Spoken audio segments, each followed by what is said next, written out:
여성가족부 피해지는 단지 페미니즘에 대한 반대만이 아닙니다. 국민의 대다수가 요구하는 행정 효율화와 갈등 해소의 요청인 것입니다.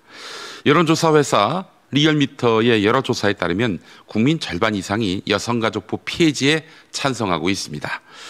이는 세대, 성별을 초월해서 나타나는 흐름입니다. 페미니즘 이꼴 여성 많이들 생각하시는데요. 여성들도 여성가족부 없애야 한다, 이런 입장이 다수입니다. 자, 이 배경에는요, 단순한 여성 혐오가 있는 것이 아닙니다. 여성가족부가 국민통합보다는 이념의 대변자가 돼버렸다는 깊은 불신이 깔려 있습니다. 강선우 여성가족부 장관 후보자 낙마 과정은요, 이걸 아주 상징적으로 보여주는 사건입니다. 강선우 후보자는 물론 옅은 색채의 페미니스트는 맞습니다. 그러나 과도할 정도로, 남성을 혐오할 정도의 여성주의자냐? 그렇지 않다는 것이 이선옥 작가의 평가입니다. 그런데 강성 페미니스트 단체들의 공격을 받으면서 결국 압박에 못 이겨서 자리에서 물러났습니다.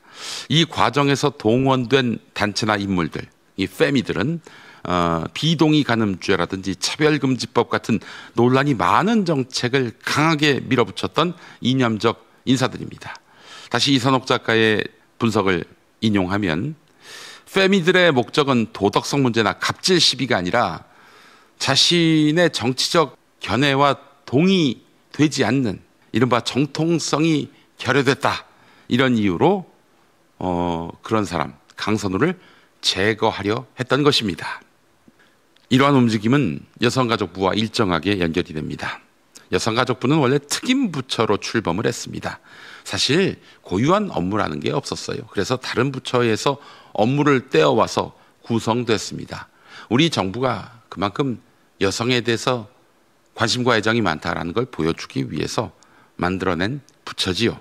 자, 근데 지금 보면은 여성의 권익을 지킨다든지 하는 이런 정책 추진보다는 이념 수호에 집중하고 있는 형국입니다. 특히 여성가족부가 운영하는 성인지 교육, 성평등 지수 개발, 해바라기 센터 등은 여성단체의 이익과 긴밀하게 연결되어 있습니다. 말하자면 페미니스트들의 일자리가 되고 있다는 얘기죠. 이에 대해서 비판을 제기하거나 중립적인 시각을 견지하는 사람들, 완전히 배척되고 있습니다. 배척되는 정도가 아니라 아예 여혐주의자로 내몰리고 있지요. 정권이 바뀌었음에도 불구하고 여성가족부 내 이념 지형은 그대로 유지되고 있고, 반대편 목소리는 반여성, 여혐, 이렇게 낙인 찍히기 일쑤입니다. 또한 여성가족부는 최근 수년 동안의 국정운영 효율성과 국민 신뢰도 면에서 지속적으로 최하위권을 기록한 부처입니다. 연간 수천억의 예산이 투입되지만 실질적으로는 국민 대다수의 삶을 개선한다는 평가는 거의 받지 못하고 있습니다. 그나마도 할 수 있는 기능들, 가정폭력 방지라든지 아동 청소년 보호 등은 보건복지부나 교육부, 고용노동부 등 본래의 주무부처에서 그 일을 담당해도 됩니다. 예, 특히 여성가족부만 있어야만 그 일을 수행할 수 있다? 아닌 것이죠. 실제로도 OECD 대다수 국가는 여성가족부라는 별도 부처 없이 각 부처가 성평등을 통합적 과제로 수행하고 있는 것입니다.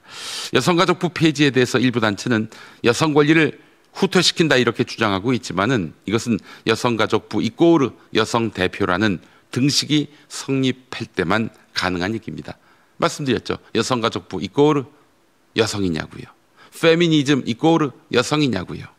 국민 여론은 그렇게 생각하지 않습니다. 현재의 여성가족부는 보통 여성 국민의 삶보다 정치적 조직으로서의 페미니즘 세력의 이해관계에 좀 더 연동돼 있다는 평가를 받고 있습니다. 네, 전체 국민은 뭐 기대도 안 하고요. 여성 국민들만이라도 제대로 권익이 대변돼야 하는데, 그러기보다는 페미니즘 세력을 위한 부처로 전락했다는 것이죠. 페미니스트가 얼마나 된다고. 예, 여성 전체를 대표한다고 보기 어려운 것입니다.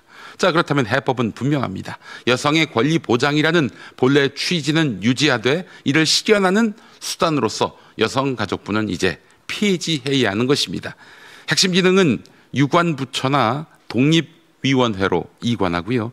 이념과 갈등의 진원지가 돼버린 부처 구조, 지금의 여성가족부는 해체하는 것이 바람직합니다. 단순한 예산 절감만이 아니라 이것은 공정한 행정과 국민 통합의 시작입니다. 그리고 보수 정부도 못했던 여성가족부 해체, 폐지, 이걸 민주정부가 한다고 칩시다. 2대남, 3대남의 마음을 열 수 있는 단초가 될 것입니다. 이재명 대통령이 강선우 후보자 낙마를 두고 더는 이런 비슷한 일을 반복하지 않기 위해서는 가장 근본적인 해법은 여성가족부 해체겠지요. 이재명 대통령이 강선우 후보자를 지명할 때 더는 남성 역차별도 안 된다, 이런 입장을 밝혔죠. 그래서 페미색이 옅은 강선우 후보자를 세웠던 것입니다. 국민 정서와 시대 변화에 맞춰서 균형을 되찾으려는 이재명 대통령의 노력으로 볼 수 있습니다. 자, 그런데 지금 일부 언론 보도에 따르면은 정춘숙 씨, 권인숙 씨, 용혜인 씨가 지금 여성가족부 후보자로 거론된다는 보도가 나왔습니다. 제가 크게 웃었습니다. 이재명 대통령 뜻을 몰라도 너무 모르는구나라는 판단을 하지 않을 수가 없습니다. 여러분, 국민의 절반이 여성이지만 또한 절반이 남성입니다. 누가 누구를 적대하는 혹은 범죄자로 인식하는 그런 구조가 계속 유지돼야 합니까? 그렇다면 여성가족부는 폐지돼야 마땅한 것입니다.